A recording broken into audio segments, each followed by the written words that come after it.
దేవునికి స్తోత్రం చెబుదామా. ఒక ద్రాక్ష తోట వేయాలంటే ఎంత కష్టమో తెలుసా? ఒక యజమానుడట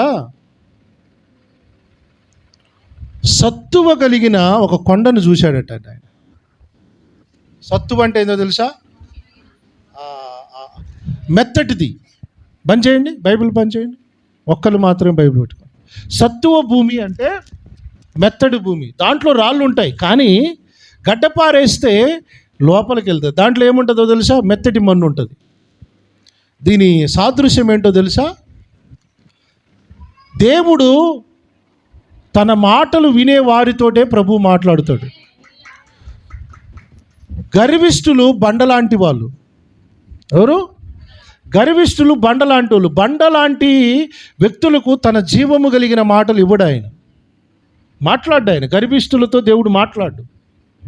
ఎందుకంటే ఆయన జీవము పోవాలంటే కూడా కింద దాన్ని రిసీవ్ చేసుకునే కెపాసిటీ ఉండాలి.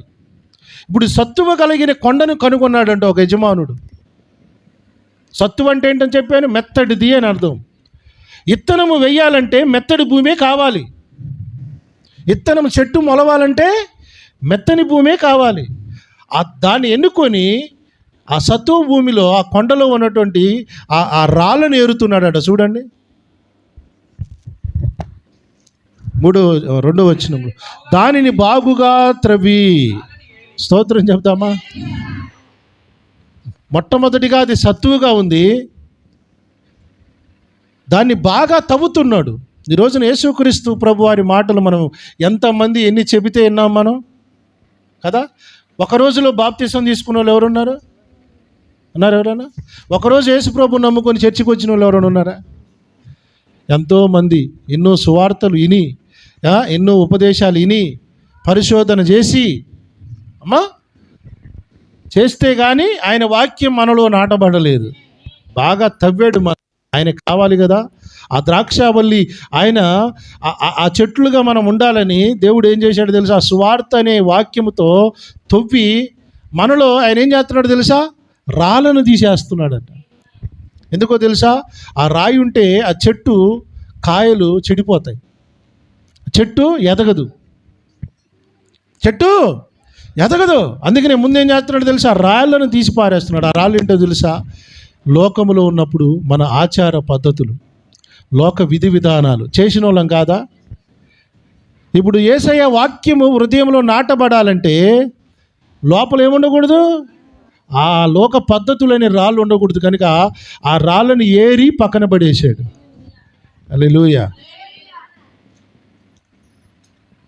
ఏం చేశాడు తెలుసా? శ్రేష్టమైన ద్రాక్ష తీగలను నాటించి. డూప్లికేట్ విత్తనాలు వేసాడా?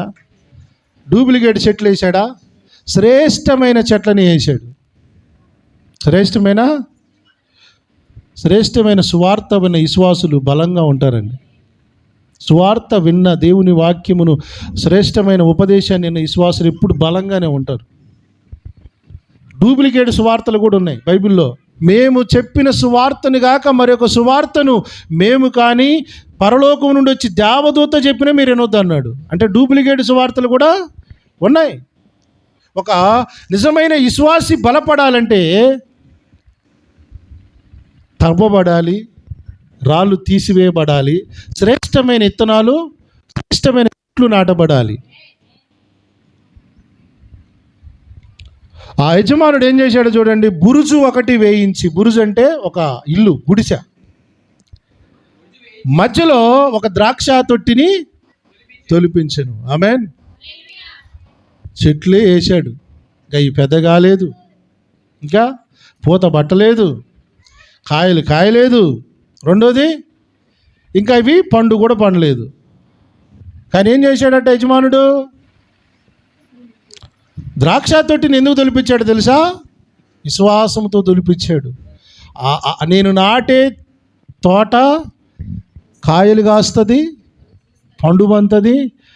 వాటిని ఒక తొట్టి కట్టి ఆ తొట్లో ఆ పండ్ల జ్యూస్ను కూడా తీసి దీన్ని అమ్ముకుంటా నేను. ఎంత విశ్వాసం అది! మంచి విశ్వాసం. ఆయన నాటిన చెట్ల మీద అంత విశ్వాసం ఉంది ఆయనకి.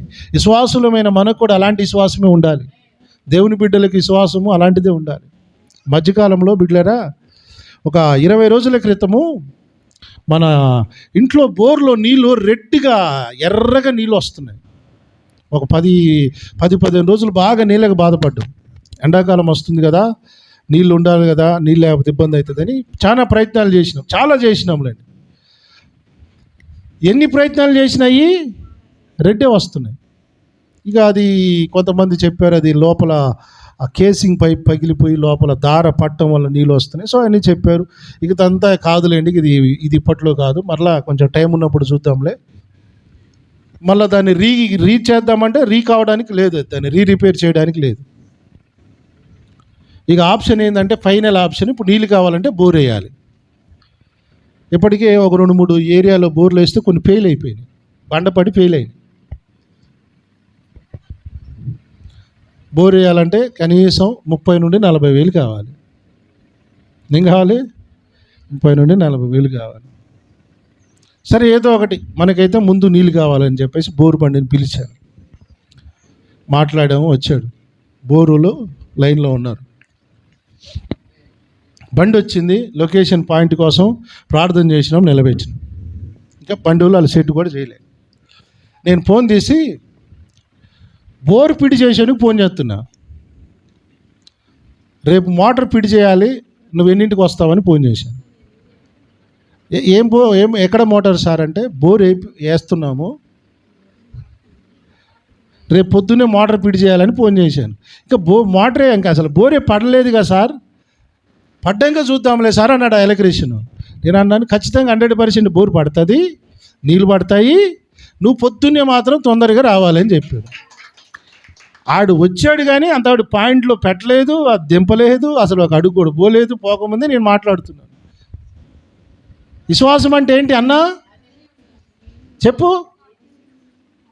ఎవడి అయినా ఫెయిల్ కావచ్చు, మంది కాదు, అవుతుంది, పడుతుంది, అంతే. అది విశ్వాసం. దేవునికి స్తోత్రం.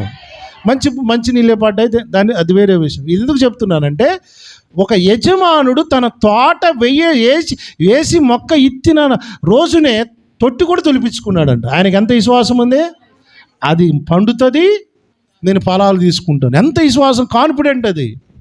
దేవునికి స్తోత్రం. మనకు కూడా అలాంటి విశ్వాసం ఉండాలి. దేవుని నమ్మినామనంటే దేవుని మీద అలాంటి విశ్వాసం ఉండాలి. మనము చూడని వాటిని కూడా చూసినట్లుగానే మాట్లాడాలి, అబద్ధాలు కాదు.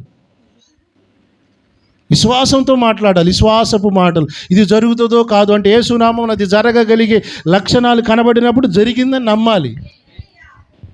ఇప్పుడు కూర్చోండి చెప్పండి. ఆయన ఏం చేశాడు ఆ రాజుగారు, ఆ యజమానుడు ఏం చేశాడు? తప్పించను అనే మాట నేను బాగా రీసెర్చ్ చేశాను.